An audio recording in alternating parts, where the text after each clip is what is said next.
Hey, everybody, it's Sam Amico back with another edition of Hoops Wire Live from 330 to go, again from the Big Play Studios, and I can say this much better than Rafa Hernandez-Brito, the Burke Lakefront Airport. It's actually kind of easy. So back this week to talk Cavaliers and NBA is my brother from another mother. There you go. Who shares my striking good looks and boyish charm.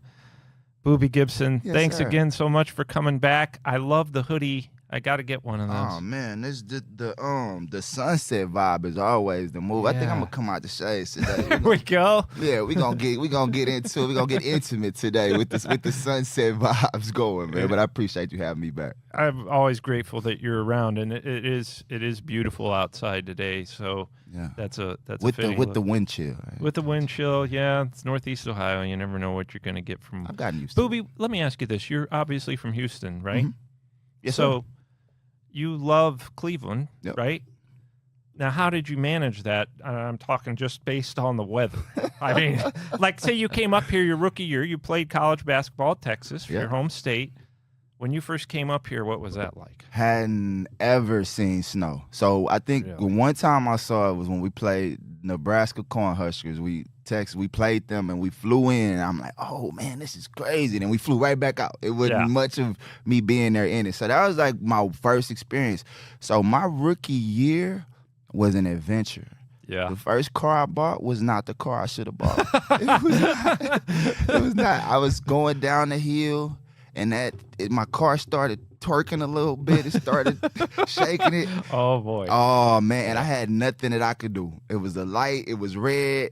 And that's when I realized that I needed to talk to somebody about how to move out here. And that's, you know what I mean? And so that's where we talked about Brian a little bit. That's where Brian kind of came in and gave me the blueprint. Like, here, get you some snow tires, 4-wheel drive, and the whole nine. And that's kind of how I settled in. But I will say it was a nightmare when I first got here. But I also think that's why I love you guys so much, because I had to grow up, and in growing up, everybody just took care of me and made sure it was easy. Yeah, it's funny because I used to go from here, and my best buddy worked in Texas when I was in high school. He was just got out of college and worked in Texas. Jeff Phelps, who we probably all know. Yeah, my guy Jeff. Yeah, we grew up on the same street. So long before I got into any of this, he was kind of like my big brother that I never had. So I would fly down to Texas where his first job was in Beaumont, and I was just like, in the winter, I'm like, this is amazing. You don't have to worry about driving. You can just do whatever you want. A little easier transition for you. It was able right. You didn't have to worry about the tires. Yeah,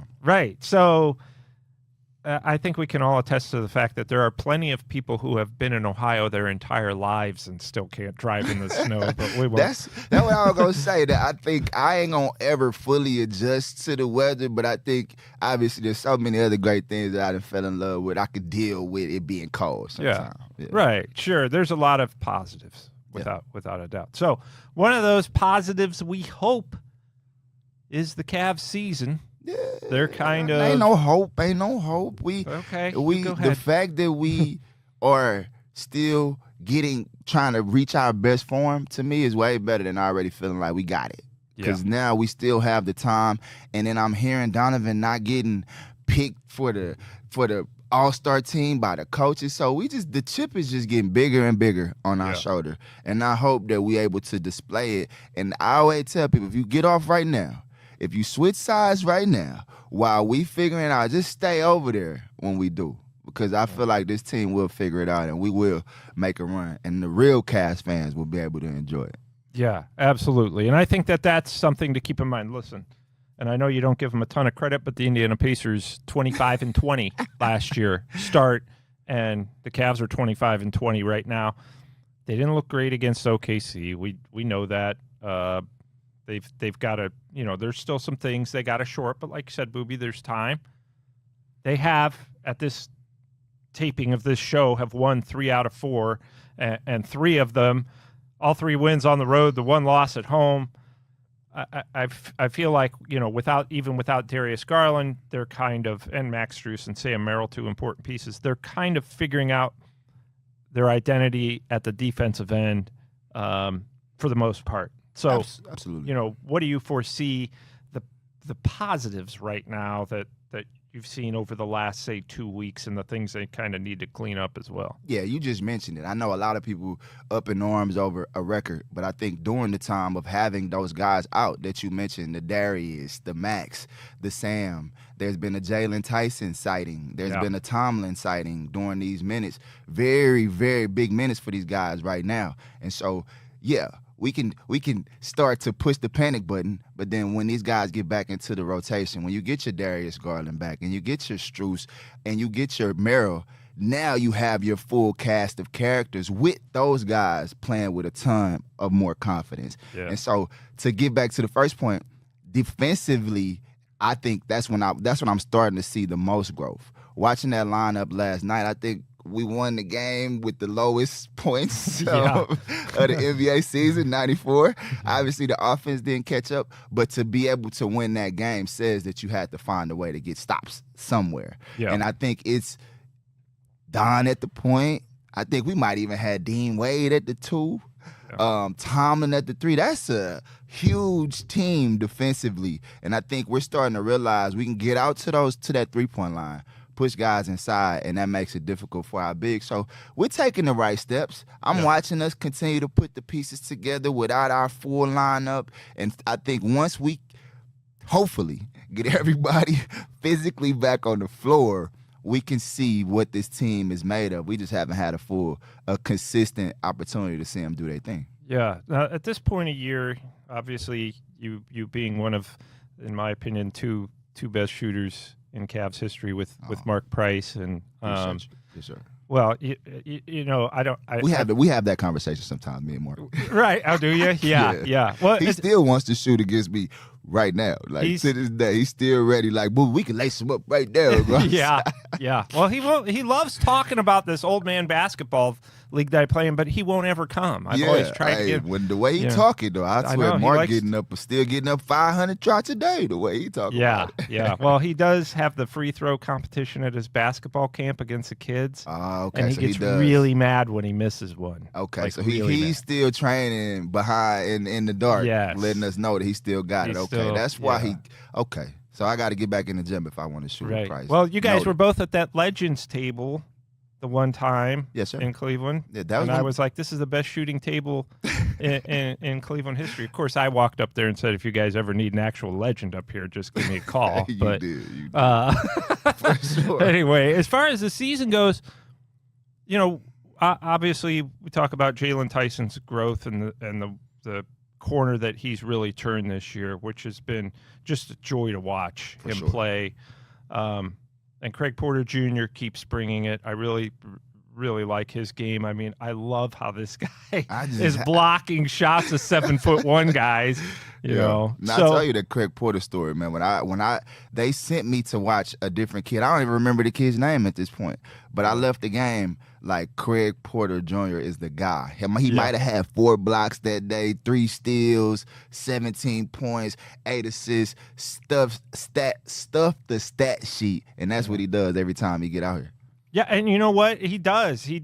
It's not necessarily huge numbers, but he's got a lot of numbers in a lot of different departments. Yeah. And really has been, when you're talking about Darius Garland being down, gives the Cavs confidence when he's in the game. The one guy I want to talk about that nobody really talks about ever, but to me has just brought so much energy and so much life when he comes in the game is Naquan Tomlin, who's, I believe, still a two-way player at this point. You wouldn't know it. No, he's never with the charge. The way he plays with the Cavs, he's a bona fide NBA guy. Yeah, we talk about guys getting opportunities, and this is a kid that literally just picked up the basketball.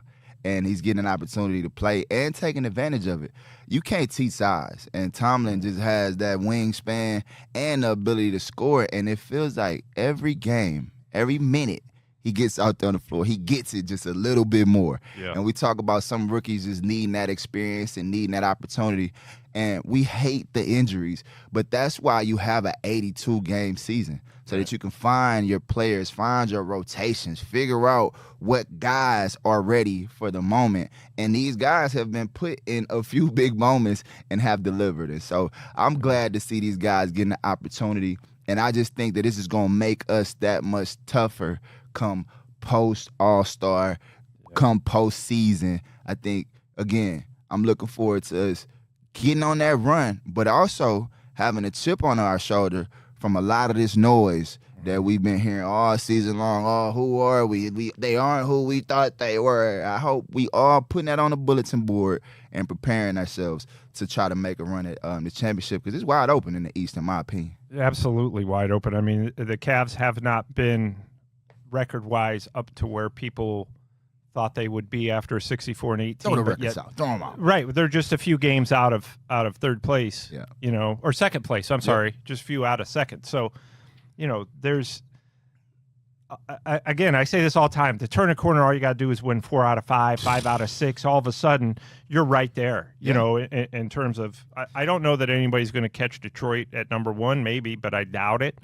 But listen, in the NBA playoffs, you have to win a game on the road. So it doesn't really matter. You just want to you rather have more games at home, obviously, but you're going to have to win games on the road probably every series. Yeah, they say the series doesn't even start until you lose at home. Right. You know what I mean? Yeah. Until somebody comes in and take one. Yeah. So, that's a part of it. And again, I think we're built for those moments, and I don't want us to be 15-0 to start the year. Right. I want us to be 15-0 to finish the year. And so we still have an opportunity to do that. You look at the Indiana Pacers last year, obviously, this is the type of situation that they went through. There you go. Where they had a lot of injuries at the start. They started 11-15. They're 25-20, same record as the Cavs after 45 games. And they were using a lot of those other guys who all of a sudden became factors in the playoffs, the guys that nobody knows, the Ben Shepherds of the world. Yes, sir. So that's how it goes. That's kind of where the Cavs are right now. And you pull it, like you said, Booby, 15-0 at the end of the year, you pull it together at the right time. I think that, they think about this league that people underestimate is confidence. It's all about confidence and feeling good about what you're doing and who you are as a team. I try to hate on Indiana a little bit about the personnel that they had, and without Halliburton, I expected them not to be great. But that's just me hating. But as a team mentality, as a team, they found what it was that made them great. And that was them picking up full court, playing that fast style of basketball. And that's all you have to do during the season.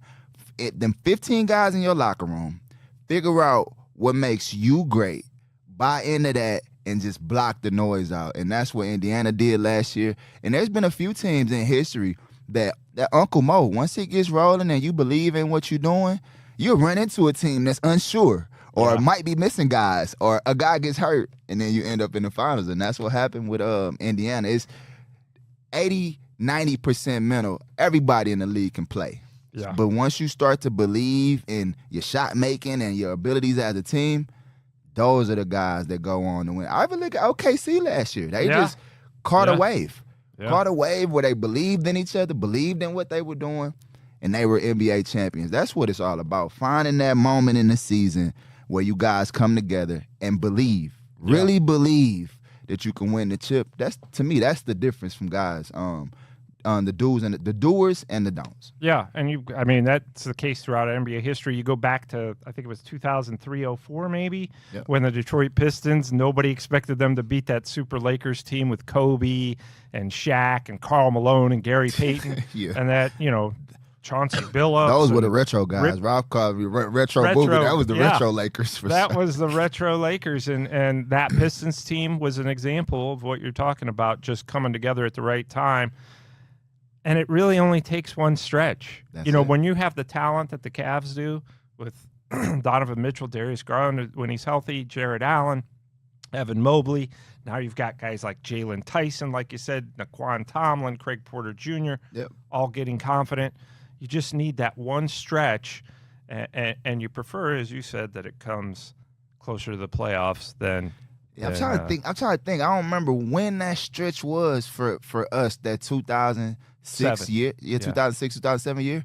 I don't know when it was, but there was a moment during that year. Might have been something Bron did, and we was like, oh, yeah, we got a chance. Yeah, right. But there was a stretch during that year where we all kind of looked at each other, and we was like, we could do this. And so when we saw the Pistons, we like, we ain't scared of y'all. We can, y'all got to come in here and get one. And I think that's, again, that stretch just happened to be those 4 games in a row. Yeah. After we lost the first 2. Yeah, right. And those that team was a great example of a team that wasn't expected to get to the finals, that got hot at the right time. Yeah. And,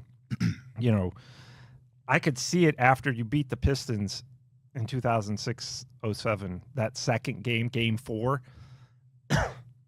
They were kind of like, what is going on? Where do these guys come from? This isn't the way this was supposed to go. It's all about confidence, because going in, Detroit probably was like, oh, yeah, we stopped Bron.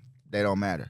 Right. But what happened was I found some confidence in that series because they didn't really respect me as a rookie. Yeah. They were kind of like, oh, yeah, Booby, we ain't no way a rookie's ready for the moment. Yeah. Not realizing that me and Bron had kind of been working for that moment all season. And so, yeah, I just think it's continuing to stack the bricks and not getting too far ahead of yourself. And just knowing that one day at a time, 1% better at a time, you just want to be in the right spot at the end of the year. Yeah, that's where the Cavs are hoping to be. So, with that in mind, we will wrap up this show with me clearing my throat for the 17th time. And I appreciate Booby Gibson joining me. I'm promising him a nice dinner. Probably a little better than Taco Bell. Which is better. When I tell my kids you're getting a nice dinner, that's where they want to go. I'm a five guys. There you go. I don't really I ain't fancy. I'm a country boy over here. Me too. Five guys, so. Cookies and cream milkshake. I'm good. All right. Well, there we go. Booby's getting a cookies and cream milkshake. And Ryan, who's producing the show and who produces the Full Court Cleveland show, will get more of my attention. So. Which is all anybody really wants. Anyway, next week, we may or may not have Booby. We hope to, if we don't have Booby, we'll have at least another guest. Obviously not as cool, but until then. Hey, son, anytime you need your boy, tell you, my brother from another, all you got to do is say the word. Just give you baby. a call? I'm all here, right. baby. All right. I'm here. Well, thanks so much for joining